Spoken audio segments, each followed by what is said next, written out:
আসসালামু আলাইকুম। বিএনপির চেয়ারপারসন তারেক রহমান তার উত্তরাঞ্চল সফরে 30 জানুয়ারি 2025 এসে নির্বাচনী প্রচার শুরু হওয়ার প্রায় 7 দিন পরে এবং তার সপ্তম নির্বাচনী সভায় তিনি হায়ের পক্ষে ভোট চেয়েছেন এবং তিনি মোটামুটি তাকে আমি যদি এটুকু বলি যে তিনি ইনিয়ে বিনিয়ে বলেছেন যে কেন হার পক্ষে ভোট দিতে হবে, তাহলে বোধহয় আমার ভুল বলা হবে না।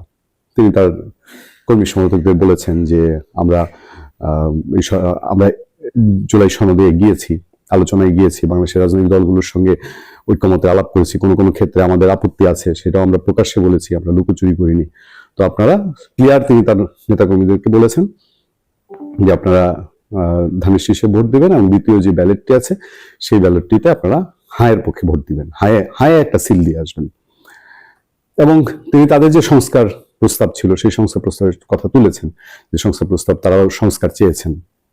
আমার প্রশ্ন হলো, তারেক রহমান কি বিএনপির আপামর নেতাকর্মীর ইমোশন, সেন্টিমেন্ট, তাদের পালস বুঝতে পেরেছেন, নাকি বুঝতে কোথাও ভুল করেছেন?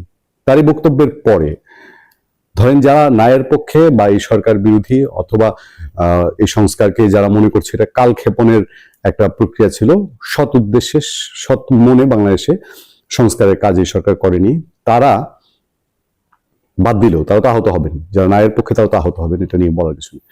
কিন্তু তার যে নেতাকর্মীরা, এই যে চট্টগ্রামের তার দলের মহানগরের সদস্য সচিব, তিনি সরাসরি নার পক্ষে ভোট চেয়েছেন, উনি হয়তো মুখ খুলে বলে ফেলেছেন, কিন্তু আর বাদবাকিরা সবাই হার পক্ষে। তার এই সিদ্ধান্তটি কি তার নেতাকর্মীরা মানে বোঝা হিসাবে নিচ্ছে না? তার নেতাকর্মীরা কি সহজে নিচ্ছে?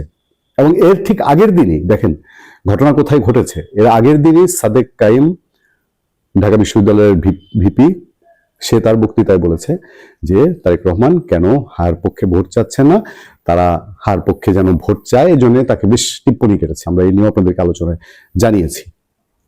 সাদেক কাইমের এই খোঁচাটা দেওয়ার পর দিনেই তারেক রহমান কি বাধ্য হলেন হায়ের পক্ষে ভোট চাইতে? কোথায় বাধ্য? তার কি হাত পা ডক্টর ইউনূসের কাছে একেবারে বাধা পড়ে গেছে?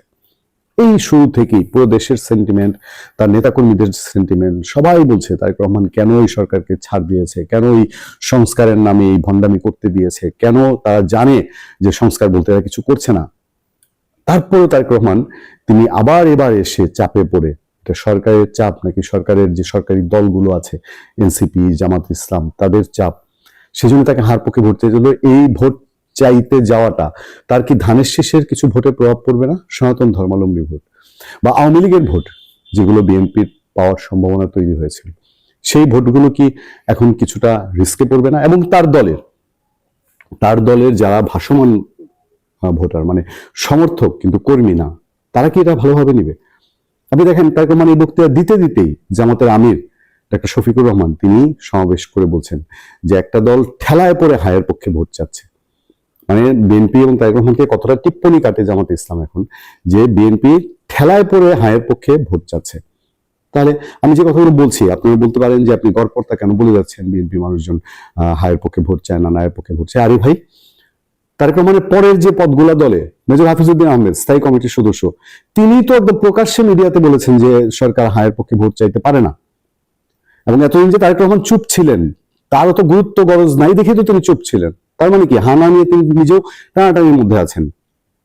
তার দলের মির্জা আব্বাস, তার দলের গয়েশ্বর রায় এবং যারা ইলেকশন করছে তাদের কোনো প্রার্থী কি মন থেকে হায়ের পক্ষে ক্যাম্পেইন করে না? তাহলে তারেক রহমানের এই চাওয়াটা, হায়ের পক্ষে ভোট চাওয়াটা, এটা কি একটা বড়? হ্যাঁ, মরছে বিপদে তারেক। থাকবে না? পরিষদ আতিক রহমান, পূর্ণিয়া।